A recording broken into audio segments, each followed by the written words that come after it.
Dear friends, even just a few short weeks ago, I wouldn't have imagined speaking to you using this medium and in this way, and even from so far away as my home here in Massachusetts. It's good to invite you into this place, and it feels really good to me to reach to you thanks to the miracle of our communications. I've been thinking a lot, and some of you have too. We've been hearing a lot of wondering about what it will be like when this whole ordeal, this time of such deep uncertainty and anxiety is finally over, it's finally behind us.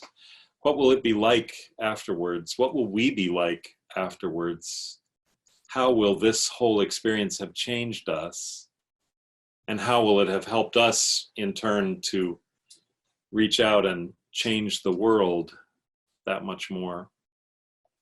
As I've been thinking about that, a beloved hymn has reminded me of itself in my heart, in my memory, and it occurred to me to think of building just a few thoughts for you today around the words of a couple of verses of this hymn. It's set to an old Scottish tune called Kelvin Grove, and we've sung it together at First Pres at least once since I've been with you. So some of you are sure to know it. It's called The Summons. Will you come and follow me if I but call your name? Will you go where you don't know and never be the same? Will you let my love be shown? Will you let my name be grown? Will you let my life be known in you and you in me? Will you go where you don't know and never be the same? Is the line that I read in my heart as I was thinking a little bit about how we'll be changed, how we will have changed, how this whole experience might be shaping us for life together after the COVID-19 crisis is behind us, whenever that time comes, that time for which we hunger, that time which is not probably likely to come soon yet, alas. But perhaps it's not too soon to be thinking about that time, preparing for that time, and especially noticing things about this time that might be shaping us. So I thought of five things that I've noticed that are happening to us as we live day to day in these new times, in this so different landscape. One is that it's stirring our routines. It's changing how many of us spend time. Here in my home community, I see people out on the street walking much, much more than I did before. People go by on the street in front of my house at a much, much faster clip. I don't mean that they're walking faster. I mean that there are more of them coming and going with their dogs, with their children, with their spouses, of course not in big groups, but greeting each other from across the street. That was true in my neighborhood in Ann Arbor too, before I came home to Massachusetts. Many, many more people out walking. Some friends of mine, neighbors actually, who live just down the street here, were telling me today, virtually, that another of their new routines for this time is to be that much more intentional about writing down some new thing that they've noticed about life every day, at least one thing, so that they don't lose it. They said so that it doesn't, this whole experience doesn't just evolve into a mush of memories.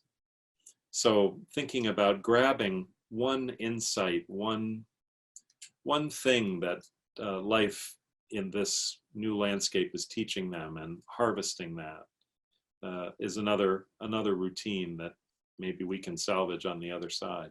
So that's one. Another, the blurring of our boundaries. I think especially about the boundary between home and work, as so many of us are working from home, or at least trying to work at home, in home, and finding that in some ways life-giving, in other ways very, very challenging. The blurring of realms that are sometimes so separate and clear and crisp.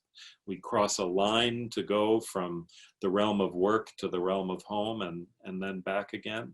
But not now. Now those lines are all fuzzy lines, and I wonder how our sense of where work is and where home is will change on the other side of this. And then, of course, the boundaries between me and you and us, how we're having to rethink all of those boundaries, how the distance between me and you is visible now and much greater and sharper and in some ways more painful than it was.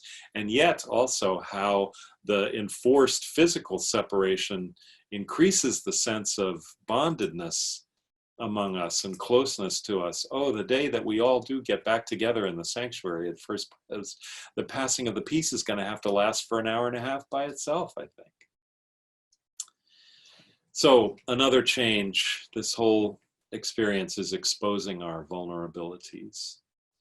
I hardly need to say more about that. I think all of us realize that the simplest things that we do, the walk down the street, the greeting of someone else, the going shopping, the meetings, the conversations, all expose us to kinds of vulnerability that we've never even considered before. It's kind of sharpened our attention to biology and how it works, that this tiny, tiny, tiny, almost invisible little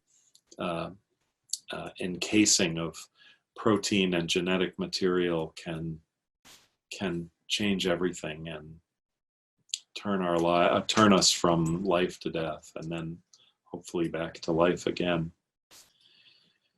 So another verse of the summons. Will you leave yourself behind if I but call your name? Will you care for cruel and kind and never be the same? Will you kiss the leper clean and do such as this unseen, and admit to what I mean in you and you in me?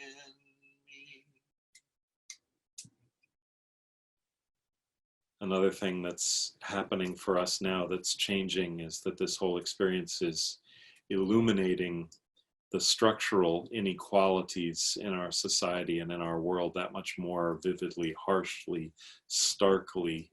If we ever thought that we could hide behind some cozy comfortability in the way that we live side by side in this world, poor and rich, and those included and those excluded, it seems to me that this whole crisis has wrenched away, scraped away all of the comforting insulation around the structural inequalities that we live with.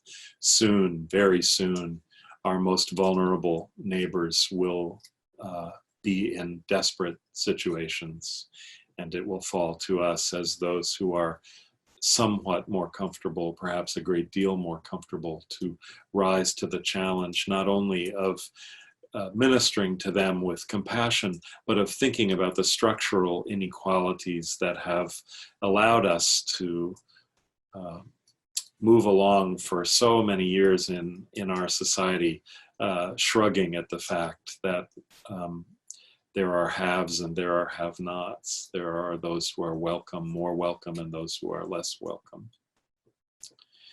And then finally, another thing that it strikes me that's happening to us in this crisis is that it's filling us with memories, whether we realize that that's happening now or not. There will come a time when we'll all be able to say to our grandchildren and our great nieces and nephews. Yes, we were there. We lived through that. We remember what it was like. And it'll be so important to tell those stories.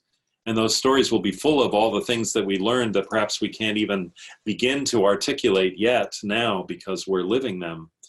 But all of this is a story or an infinite number of stories that must be told in order for the things that we learn together, discover together, the ways in which we grow together to be fully apprehended, fully claimed, fully carried on into the future from here.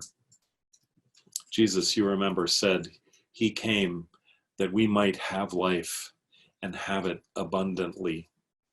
Well, somehow this whole crisis is inviting us to live abundantly, notwithstanding our vulnerability, notwithstanding the complexity and confusion of blurred boundaries and changed routines, notwithstanding the egregious inequality that's built in to our society, to live life abundantly and mindfully and attentively so that we can learn the lessons of this harsh and challenging time.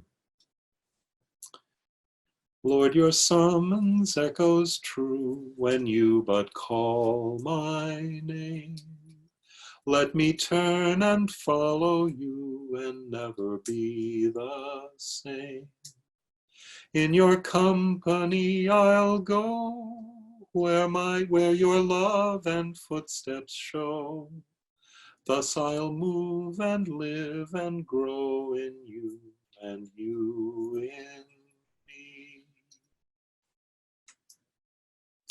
We have gone where we don't know, and we have still more to travel. We will never be the same, but we will together move and live and grow in Jesus. And in so doing, Jesus will move and live and grow in us. Grace and peace to you, dear friends. I wish you good health, good cheer, and good company in the days and weeks ahead.